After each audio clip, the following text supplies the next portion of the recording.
Okay, so a little more context. We're going from the end of part two.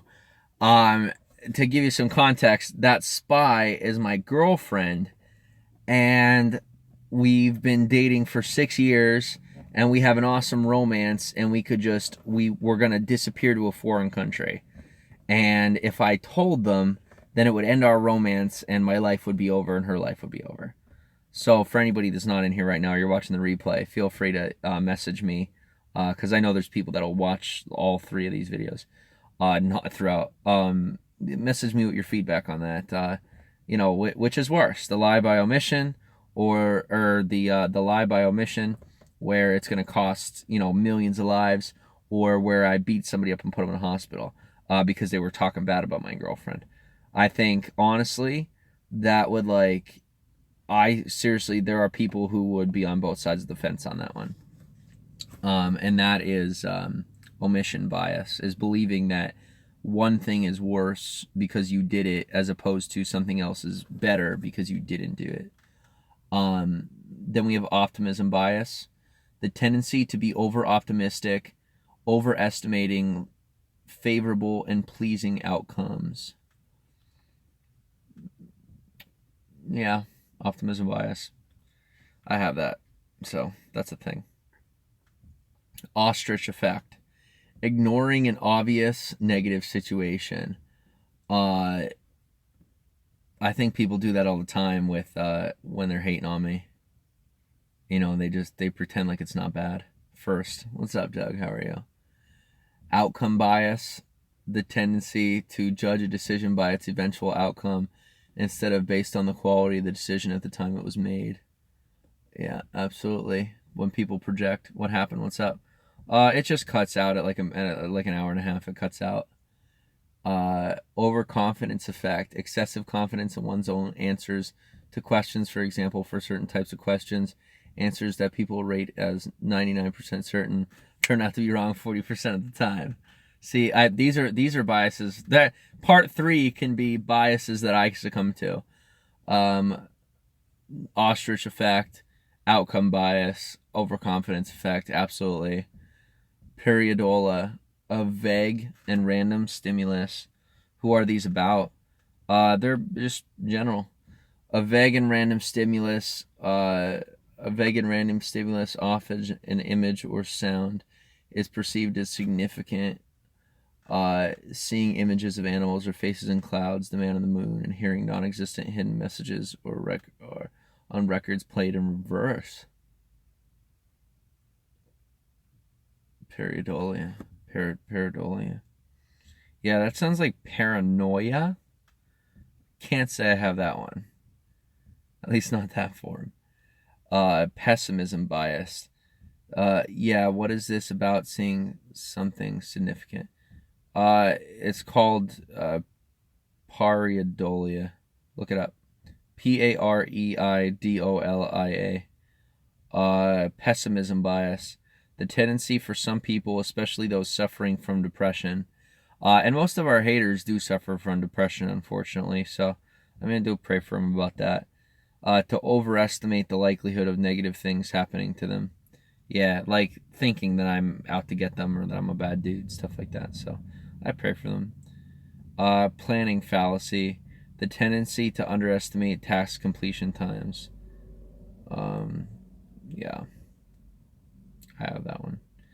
Post-purchase rationalization, the tendency to persuade oneself through rational argument that a purchase was good value. Like when anybody gives any money to the haters, like how do you justify that? Pro-innovation bias, the tendency to have an excessive optimism towards an invention or innovation's usefulness throughout society while often failing to identify its limitations and weaknesses. Pro-innovation bias, yeah, I could definitely see that. Some people think I have that, but I don't.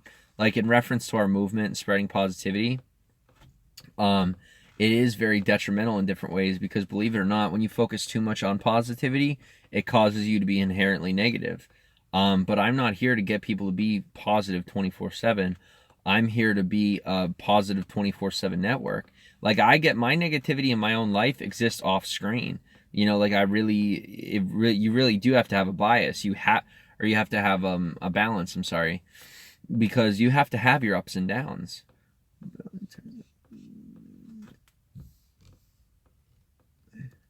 No, you're good, dude. I appreciate it. We're not worried about them. It's not the focus at the moment. The focus at the moment is the people that follow them. We're making an effort to reach out to the people that watch them. Not them. All right, we're not focused on them. We're focused on the people who are confused. We're helping them. Projection bias. We're doing one scope to go through all through the biases. See, guys, can you tell? Like, this is a very extensive, very real thing. I mean, this goes on and on and on. I like learning. This goes on and on and on. More than likely, it goes on and on and on. There's so much. I could just go all day. And I guess this is what I need to realize is, like, guys, let me tell you something. We'll shut down. And we are at projection bias, the tendency to overestimate how much of future selves share one's current presence, thoughts, and values, leading to suboptimal choices. Totally true. I'm going to shut down. I just recommend to you guys, look up list of cognitive biases. And if there's anything other than the Bible itself, if you're a Christian, or your book or the Quran or the Sakamsa, like, of anything that you read, or the Kama Sutra, depending on what you're into. If there's anything that I would recommend that you read, it would be those cognitive biases. If there's anything in psychology that I, as a 23-year-old nobody, would recommend you reading, guys, look at the results that I have in 3 months in my life. Read them. Know them. They will change everything in your life. I swear to you. And if you read through them and get to know the cognitive biases and begin to enact them in your life and pay attention and not let yourself get manipulated, and your life doesn't change, you come let me know. And I'll let you know what you're doing wrong. Because I guarantee you, if you want the answer, no, you don't have to pay for it. People aren't paying for positivity. They're supporting our scope, right, of preference. I don't mean periscope. Our scope of preference. They are supporting our channels. They're supporting what they feel as entertainment, okay? And they are supporting our community, our family, a belief of a more positive world. They're not paying for positivity. You can't pay for positivity. You pay for an ability and an outlet to spread positivity. Okay? So with that said, these cognitive biases, guys, you got so many people on the internet selling you the answer and the way, right? Now, like I said, I got Tai Lopez 67 Steps, and I would recommend it. It is a nice little thing. It's worth it. I mean, it's not even a lot of money. Definitely 10x. Definitely worth 10x. But what I will say is that how do I put this? You can read these guys, and they will change your life. And it doesn't cost you a dime. Like, this is one thing, like, that all these gurus and all these people, they understand this stuff. This stuff, I understand this stuff. I'm telling you, if you want to get it, guys, I totally just blew up everybody's spot. Every guru on the internet, I just blew up their spot. I promise you, you go look this up. The cognitive biases. Read through them.